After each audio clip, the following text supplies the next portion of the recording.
देखिए, ऐसा है कि पिछले 10 वर्षों से देश में भारतीय जनता पार्टी की सरकार है और उत्तराखंड में भी पिछले 7 सालों से भारतीय जनता पार्टी की सरकार है।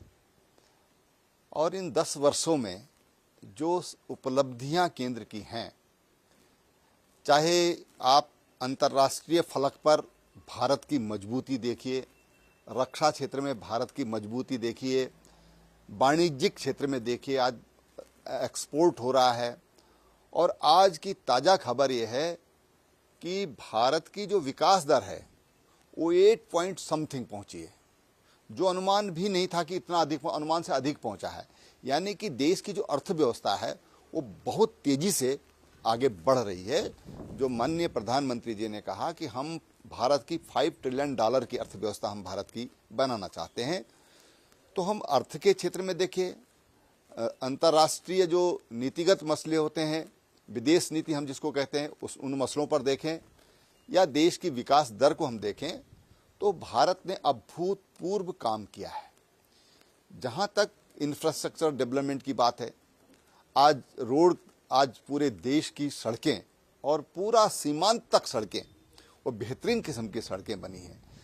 पहाड़ों में रोपवेज के लिए एक नया रास्ता खोला है भारत सरकार ने। स्टेट बनाती थी, लेकिन अब भारत सरकार ने भी जो पर्वतीय क्षेत्र हैं वहाँ के लिए रोपवेज के लिए एक विशेष काम शुरू किया है।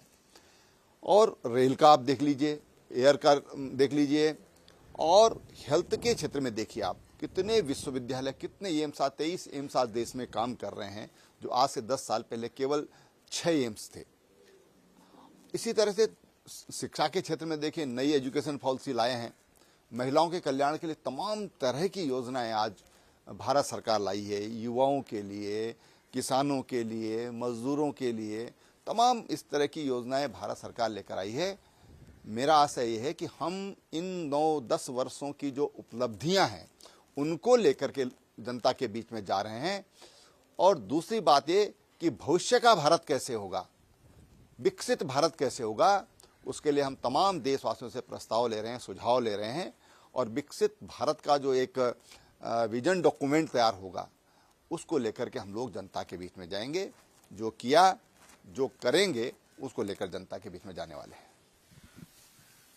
एक विश्लेषक के तौर पर हरीश रावत जी ने हमें इंटरव्यू में कहा था कि मैं विश्लेषक के तौर पर अगर कहूं तो साल 2014 से और अभी 2024 में 10 साल कार्यकाल हो गया है। अभी आपने भी जिक्र किया 10 साल का जो है, तो कहीं ना कहीं एक एंटी इनकम्बेंसी जो पैदा होती है, जो जनरेट होती है, जो लोगों में, चाहे अभी रोजगार को लेकर हो या अन्य चीजों को लेकर के हो, तो उन चीजों को जो है ढकने के लिए, उन चीजों को कहीं ना कहीं मोदी जी को भी एहसास है इस चीज का कि ये जो एंटी इनकम्बेंसी जो अभी आई है सरकार के, चाहे स्टेट गवर्नमेंट की हो या फिर केंद्र सरकार की हो, तो कहीं ना कहीं उन चीजों को वो करने के लिए और अपने कार्यकर्ताओं के हाइप क्रिएट करने के लिए इस तरीके की बातें कही जा रही हैं। देखिए, कहाँ एंटी इनकम्बेंसी है। अभी लेटेस्ट जो चुनाव है, राजस्थान में चुनाव हुआ, पहले से अच्छे वोटों से भारतीय जनता पार्टी जीत के आई। मध्य प्रदेश में विस्तीर्ण, छत्तीसगढ़ में तो अभूतपूर्व हुआ है। आज कांग्रेस के लोग छोड़ के और भारतीय जनता पार्टी में आ रहे हैं। आंध्रा में जहां भाजपा का कुछ है ही नहीं, वहां भी एक एमएलए जो है बीजेपी में, महिला एमएलए बीजेपी में लौट कर आई हैं। तो आज ऐसा कुछ नहीं है, ये उनकी हताशा और निराशा बोल रही है, या कहें कि उन्होंने सब कुछ सब सौंप दिया है, जीवन का भार तुम्हारे चरणों में वाली बात हरीश रावत जी कर रहे हैं। इससे ज़्यादा उसका कोई अर्थ नहीं है। कहीं लॉजिकली मुझे उनकी बात में कोई तथ्य नज़र नहीं आते हैं। अभी हरिद्वार सीट को लेकर चर्चा हो रही है, तो उन्होंने कहा है कि अपने बेटे का नाम जो है आगे किया है। अब कहीं ना कहीं उस चीज को लेकर के भी उनकी खुद की पार्टी में कह रहे हैं कि एक ही परिवार से जो है इतने योग्य लोग कैसे हो सकते हैं कि बेटी भी विधायक हो जाए, खुद भी हैं और उसके बाद जो है यहाँ से भी। देखिए, भारतीय जनता पार्टी परिवारवाद के, वंशवाद के खिलाफ है। हम लोग इस पर विश्वास ही नहीं करते। हम चाहते हैं कि राजनीति में सबको मौका मिलना चाहिए, सबको मौका मिलना चाहिए, नए लोगों को भी मौका मिलना चाहिए, योग्य लोगों को भी मौका मिलना चाहिए। और कोई भारतीय जनता पार्टी परिवार की पार्टी नहीं है। भारतीय जनता पार्टी तो वास्तव में भारत की जनता की पार्टी है, इसलिए हम उसके हिसाब से अनुसरण करते हैं। अब कांग्रेस क्या सोचती है, हरीश रावत जी क्या सोच रहे हैं, ये उनका अपना अपना है। वहाँ तो पीढ़ियाँ दर पीढ़ियाँ एक के बाद एक डायनेस्टी जैसी स्थिति हो गई है। तो भारतीय जनता पार्टी का अलग एक काम करने का तरीका है और उनका अपना एक अलग तरीका है। उत्तराखंड की अगर मैं बात करूं तो उत्तराखंड में किन मुद्दों को लेकर जनता के बीच जाएंगे? क्या ऐसी उपलब्धियां हैं, चाहे स्टेट गवर्नमेंट की हो या केंद्र सरकार की, जो जिससे जो है जिसको आगे रख करके वोट मांगे, या सिर्फ मोदी जी के नाम पर ही जो है वोट मांगा जाएगा? देखिए, उत्तराखंड की जहाँ तक हम बात करें तो उत्तराखंड में कितनी नई ट्रेनें यहाँ उत्तराखंड में लग गई हैं। यहाँ पर जो हमारी सड़कें हैं, आज हमारी सीमांत की सड़कें भी इतनी सुंदर बनी हैं कि जैसे देहरादून की सड़कें हैं, राजधानी की सड़कें हैं। तमाम फ्लाईओवर बने हैं, रेल की कनेक्टिविटी बढ़ी है, हवाई कनेक्टिविटी बढ़ी है। भारतमाला परियोजना के अंतर्गत बहुत बड़ा इन्वेस्टमेंट उत्तराखंड में आया है। अगर हम लोकल की बात करें, हल्द्वानी में जमरानी बांध की कब से डिमांड हो रही थी, आज उसके लिए पैसा भारत सरकार दे रही है। देहरादून में सौंग बांध वो रास्ते पर आया है। यूसीसी जैसा कानून आज उत्तराखंड सरकार बनाकर लाई है। तमाम लोग, आप सेना में भर्ती का मसला देखिए, स्टेट में तमाम जो भर्तियां हैं उनमें देखिए लगातार भर्तियां चल रही हैं। हम इन तमाम मुद्दों को लेकर के, इन उपलब्धियों को लेकर के जनता के बीच में जाएंगे। महिला कल्याण के लिए देखिए, आपकी माननीय प्रधानमंत्री जी ने देहरादून में ही कहा कि हम 2 करोड़ लखपति दीदियां बनाएंगे। अब 2 करोड़ को बढ़ा करके 3 करोड़ कर दिया है। तो उसके लिए तमाम समाज को तैयार किया जा रहा है। महिला आरक्षण है, विधानसभाओं लोकसभाओं में महिलाओं का आरक्षण है। अगले नेक्स्ट जो चुनाव होगा उसमें महिलाओं का आरक्षण जैसा विषय होगा। तो तमाम आज समाज के जो दोनों तबके हैं, स्त्री और पुरुष, दोनों को एक तरह से राजनीति में भी सहभागिता का मौका ये भारतीय जनता पार्टी दे रही है। इन सारे विषयों को लेकर के हम जनता के बीच में जाएंगे।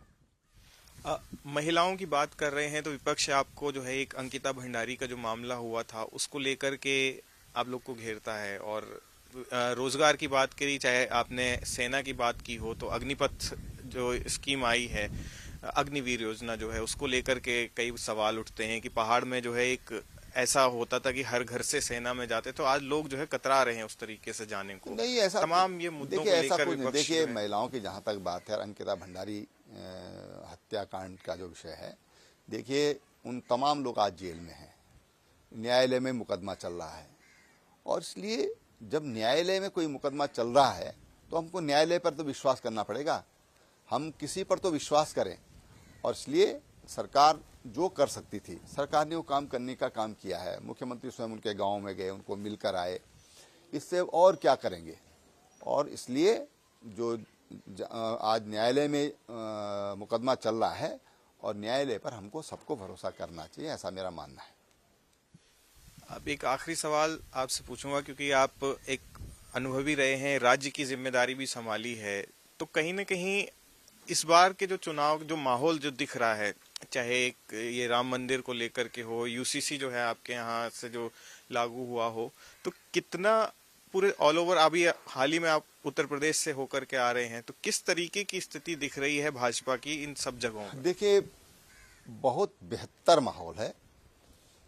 जैसे आपने राम लला के मंदिर की प्राण प्रतिष्ठा की बात करी, ये भावनाएं हमारे अंदर से दबी हुई थी। एक विश्वास जिनके प्रति सारे देश का है, भगवान राम के प्रति, वो भव्य मंदिर में विराजमान हुए हैं। तो लोगों के अंदर एक अलग तरह का आत्मविश्वास आज देश की जनता के अंदर आया है। और निश्चित रूप से रामलला का जो मंदिर बना है, जो 500 सालों के बाद एक प्राण प्रतिष्ठा होकर के एक भव्य दिव्य मंदिर में आज रामलला विराजमान है, निश्चित रूप से उसका भी गेन भारतीय जनता पार्टी को होगा, ये मेरा मानना है। यद्यपि वो राजनीतिक निर्णय इसलिए हमको नहीं लेना चाहिए कि वो राजनीतिक दृष्टि से निर्णय हुआ है, राजनीतिक निर्णय नहीं है, लेकिन भारतीय जनता पार्टी के एजेंडे में रहा है।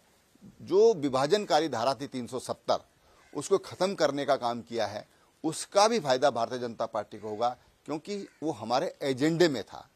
सीएए, माननीय गृह मंत्री जी ने कहा कि हम उसको अभी लागू करेंगे, उसका एक्ट बन चुका है। तो तमाम ऐसे काम जो भारतीय जनता पार्टी के सरकार ने किए हैं कि जो लोगों को लगता था कि हो सकता है कि नहीं हो सकता है, लोगों को बड़ा एक अजीब तरह का असमंजस मन में होता था, पार्टी के लोगों में भी रहता था कि 370 कैसे हटेगी, क्या हटा पाएंगे। लेकिन आज सबको जो एक वायदा देश की जनता से हम लगातार 85 साल से कर रहे थे, उन वायदों को भी हमने पूरा किया है। चुनाव के तौर पे एक और सवाल मैं आपसे पूछूंगा कि अभी जिस तरीके का माहौल दिख रहा है, तमाम लोग आपको जो है कहीं ना कहीं आप अभी घोषणा पत्र के उसमें जो है एक रोल दिया गया, अपना रोल और कहाँ देखते हैं? पार्टी को क्या लगता है कि कई सारी जगहों पर बस है कि हर जगह रोल है। अब काम है, डिवीजन होता है काम का कि इसको कौन देख सकता है, इसके लिए कौन देख सकता है, तो वो रोल पार्टी ने दिया, वो पार्टी ने काम किया, वो काम हम कर रहे हैं। तो ऐसे सब लोगों को काम दिए गए हैं कि भाई आपको ये काम करना है, तो सब कार्यकर्ता अपना काम कर रहे हैं।